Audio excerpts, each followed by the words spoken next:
दोस्तों, मैं हूं आपका दोस्त अजीम हुसैन जोगी, जो 99 पॉइंट चैनल की तरफ से आपके लिए बहुत से कोर्सेज ला रहा है।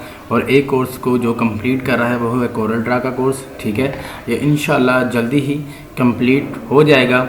इंशाल्लाह आज या कल में इसको कंप्लीट कर देंगे। और ये जो कोर्स है ये सर्टिफिकेट वाला कोर्स है, इसका आपको सर्टिफिकेट भी दिया जाता है।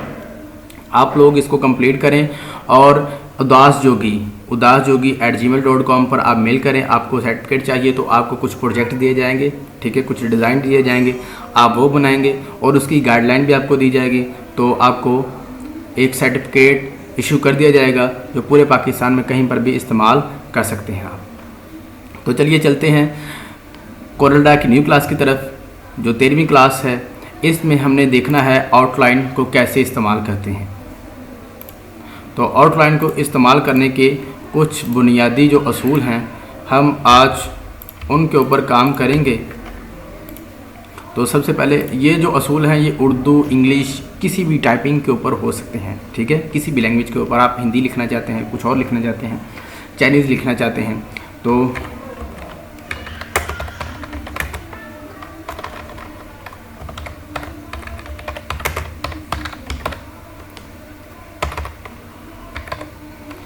अजीम हुसैन जोगी। ठीक है, अब आपने पिक टूल को सिलेक्ट करना है। पिक टूल को सिलेक्ट करने के बाद मैंने टेक्स्ट टूल में ये सारी चीज़ें बता चुका हूँ आपको, इसलिए अभी नहीं बताऊँगा। ठीक है, पिक टूल सिलेक्ट करने के बाद आपने F12, कौन सी की, F12 आपके कीबोर्ड पर सबसे ऊपर वाली साइड पे F1, F2 और F12 लिखा होगा, ये इसकी शॉर्ट की है। F12 आपने प्रेस करना है। तो यहाँ पर उसकी विड्थ क्या है, आप उसकी मोटाई क्या रखना चाहते हैं वो रखेंगे। मैं इसकी मोटाई रखना चाहता हूँ 2। ठीक है, पॉइंट में रखना चाहते हैं, पिक्सल में रखना चाहते हैं, इंच में रखना चाहते हैं, किस में रखना चाहते हैं वो। ठीक है, मैं चाहता हूँ पॉइंट्स में हो। ठीक है, फिर उसका आउटलाइन का कलर क्या हो। ठीक है, कलर आप तो वैसे भी राइट क्लिक से इसका कलर सेलेक्ट कर सकते हैं, लेकिन चलो राइट क्लिक से हम करेंगे, आप यहाँ से भी कर सकते हैं। फिर आपकी आउटलाइन किस तरह की हो, एक स्ट्रेट लाइन, सॉलिड लाइन या डॉटेड लाइन।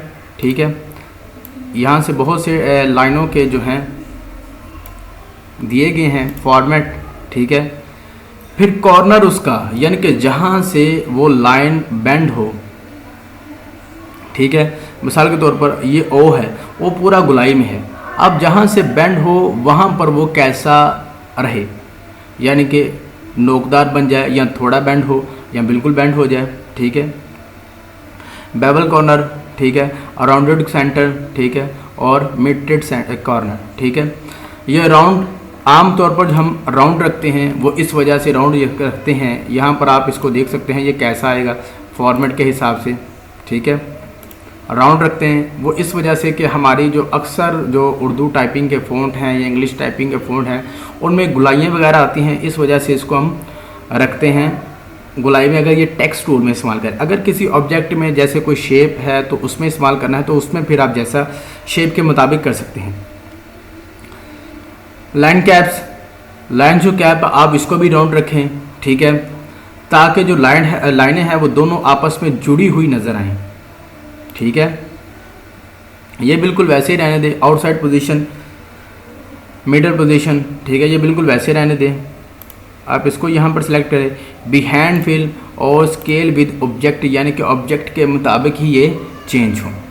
ठीक है, फिर उसके बाद यहाँ पर आ जाएं कि उसका जो लेफ़्ट कॉर्नर है, यानी कि जहाँ से शुरू हो रही है वो कैसा हो, और यहाँ पर ख़त्म हो रही है वो कैसा हो।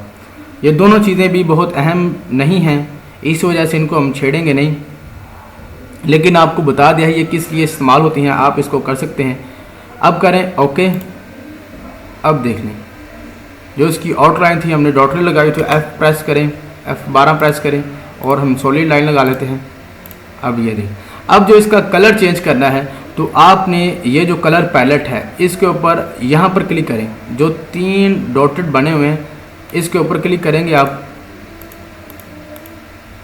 तो यहाँ पर आ जाएगा एरो, यानी कि कलर की कितनी एरो लेनी है आपने, 3 रो लेनी है, 3 लाइनें लेनी है। तो आपने जो टेक्स्ट का कलर चेंज करना है, किसी ऑब्जेक्ट के अंदर कलर करना हो, तो आपने लेफ़्ट क्लिक प्रेस करना है। ठीक है। उसको सिलेक्ट करने के बाद आपने किया लेफ़्ट क्लिक प्रेस। अब देखें कि हमारा जो अंदर वाला था अंदरूनी कलर यानी कि ऑब्जेक्ट का कलर वो क्या हो गया, चेंज हो चुका है। ठीक है। अब इसके बाद हमारा दूसरा काम है, हमारी आउटलाइन जो है ये ब्लैक कलर की आउटलाइन, इसका कलर चेंज करना है। तो इसके लिए आपने सेलेक्ट करना है इसको, आपने जाके राइट क्लिक को प्रेस करना है। राइट क्लिक को जैसे ही प्रेस करेंगे, ठीक है, तो खुद ब खुद ही कलर आते जाएंगे। अब अगर राइट क्लिक का कलर आप ख़त्म करना चाहते हैं या आउटलाइन का कलर ख़त्म करना चाहते हैं या अंदर जो आपके ऑब्जेक्ट में कलर है उसको ख़त्म करना चाहते हैं, तो आपका ये जो क्रॉस का निशान है इसको क्लिक करेंगे तो अंदर वाला कलर ख़त्म हो जाएगा। ठीक है। और लेफ़्ट क्लिक करेंगे तो, अगर राइट क्लिक करेंगे तो आउटलाइन का कलर ख़त्म हो जाएगा। ठीक है। ये देखिए आउटलाइन ख़त्म हो चुकी है। अब फिर मैं जाऊंगा और आउटलाइन का कलर हासिल कर सकता हूँ। ये देखिए मैंने अंदरूनी जो ऑब्जेक्ट का कलर था उसको चेंज किया, इस वजह से हमारा जो आउटलाइन का कलर बस वो रह गया, बाकी कलर क्या हो गए, ख़त्म हो चुके हैं। दोस्तों ये थी हमारी आउटलाइन की, ठीक है, बेसिक सी। अगर फिर भी आपको किसी दोस्तों को प्रॉब्लम होती है कुछ करने में तो आप मुझे बता सकते हैं, इंशाल्लाह हम अगली बार उसको भी कवर करेंगे। और आप नीचे कमेंट कर दें अगर कोई आपको प्रॉब्लम आती है। तो दोस्तों याद रखिए ये कोर्स आप घर बैठ के कर सकते हैं और आपके जो असाइनमेंट होगी आपको घर में रिसीप्ट मिल जाएगी। आप ओनली अगर इसको करना चाहते हैं, सर्टिफिकेट लेना चाहते हैं और किसी अच्छे इदारे में जॉब करना चाहते हैं तो यकीनन आप पूरे कोर्स को लाइन बाय लाइन देखें, वीडियो बाय वीडियो देखें। यकीनन एक वीडियो को 2 बार ज़रूर देखें ताकि आप जो हैं अच्छे तरीके से इसको कर सकें। चैनल को सब्सक्राइब कीजिएगा, वीडियो को लाइक कीजिएगा और अपने दोस्तों को भी बताइए कि घर बैठ के कोर्स कैसे किया जा सकता है। तो शुक्रिया दोस्तों, मैं हूँ आपका दोस्त अजीम हुसैन जोगी। अब मुझे इजाज़त दीजिए।